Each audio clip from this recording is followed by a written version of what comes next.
आज के इस वीडियो में हम लोग देखेंगे समांतर रेखाएं और तिर्यक रेखाएं यानी कि parallel lines and transversal lines. इसके कुछ कॉन्सेप्ट को देखेंगे, ठीक है। तो समानांतर रेखा क्या होता है यानी कि पैरेलल लाइंस क्या होते हैं। तो ऐसा लाइंस दो या दो से ज़्यादा ऐसा लाइंस जिनके बीच का डिफरेंस हमेशा बराबर है। लाइन को कितना आगे तक बढ़ाएं उनके बीच का डिफरेंस जो होगा, डिस्टेंस होगा, वो हमेशा इक्वल होगा। उसको क्या कहते हैं? पैरेलल लाइंस कहते हैं यानी कि समांतर रेखा कहते हैं। और तिर्यक रेखा यानी कि ट्रांसवर्सल लाइन क्या होता है? जो दो या दो से अधिक रेखाओं को अलग अलग पॉइंट पर, अलग अलग बिंदुओं पर इंटरसेक्ट करे, वो उसको क्या कहते हैं? ट्रांसवर्सल लाइन यानी कि तिर्यक रेखा कहते हैं। तो यहाँ पे दो लाइन एल और एम जो कि समांतर है, पैरेलल लाइंस है, और एन उस पर एक तिर्यक रेखा है यानी कि ट्रांसवर्सल लाइन है।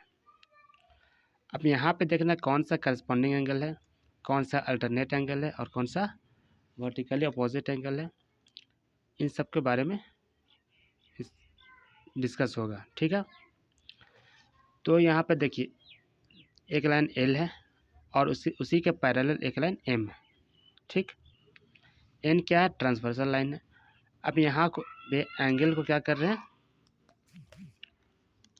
एंगल को नंबर से डिनोट कर दे रही है। Angle 1 2 3 4, angle 5, angle 6, angle 7 and angle 8, ठीक है।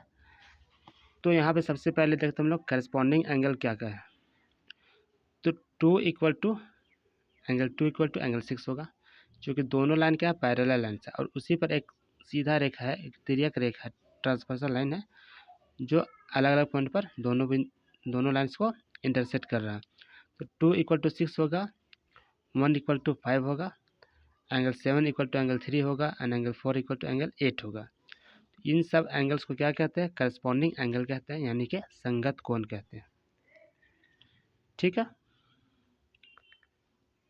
2 equal to 6, angle 1 equal to 5, angle 8 equal to angle 4 and angle 7 equal to angle 3।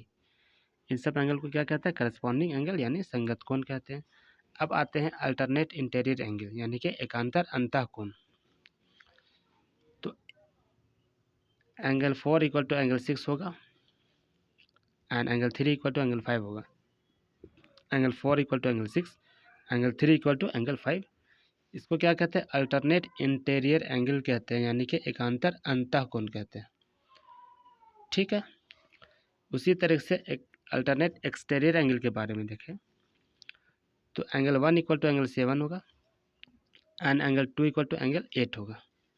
इसको क्या कहते हैं? अल्टरनेट एक्सटीरियर एंगल यानी कि एकांतर बाह्य कोण, ये बाहर का कोण है, ठीक है। अच्छा, दो समांतर रेखाओं के बीच एक तिर्यक रेखा खींचा जाए तो एक ही ओर के अंतः कोणों का योग कितना होता है? यानी कि एंगल 4 प्लस एंगल 5 करें तो 180 डिग्री होगा। Angle 4 plus angle 5 equal to 180 degree. उसी तरीके से एंगल 6 प्लस एंगल 3 करें तो ये कितना आएगा? 180 डिग्री आएगा, ठीक है। इसको क्या कहते हैं? एक ही ओर के अंतः कोणों का योग 180 डिग्री होता है, ठीक है ना। इसको क्या कहते हैं? को इंटीरियर एंगल कहते हैं यानी कंसेक्यूटिव इंटीरियर एंगल हो गया। एक ही ओर का जो एंगल है उसका सम कितना होगा? 180 डिग्री होगा, ठीक है।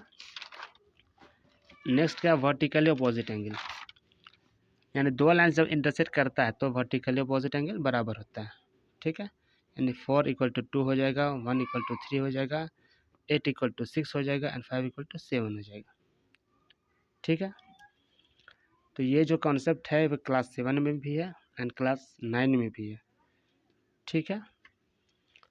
तो इन्हीं सब कॉन्सेप्ट को अप्लाई करके जो ज्योमेट्री का प्रॉब्लम होता है उसको सॉल्व किया जाता है। एंड आज के लिए इतना ही रखते हैं, and thanks for watching. See you soon in the next video.